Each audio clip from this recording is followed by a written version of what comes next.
அனைவருக்கும் வணக்கம். பீகாரை பிறப்பிடமாக கொண்ட இளம்பெண் ரேணுகா கடந்த 2014ஆம் ஆண்டு தெருவில் இருந்து மீட்கப்பட்டு புனர்வாழ்வு மையத்தில் அனுமதிக்கப்பட்டார். 32 வயது மதிக்கத்தக்க இவரை அங்கு சங்கிலியால் கட்டி வைத்து பாலியல் வன்கொடுமை செய்துள்ளனர். ஆடைகள் இன்றி நிர்வாணப்படுத்தியும் மோசமாக துன்புறுத்தியுள்ளனர்.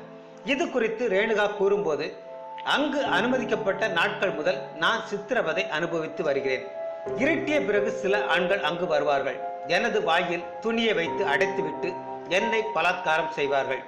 இருட்டிய நேரத்தில் அவர்கள் வருவதால் இதுவரை நான் அவர்களை அடையாளம் கண்டு கொண்டதில்லை.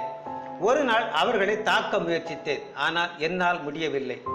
தெருக்களில் தான் பாதுகாப்பு கிடைக்கவில்லை என்று புனர்வாழ்வு மையத்திற்கு வந்தால் இங்கு அதைவிட மோசமாக இருக்கிறது என கூறியுள்ளார். மனிதர்கள் தானா இவர்கள்? நன்றி.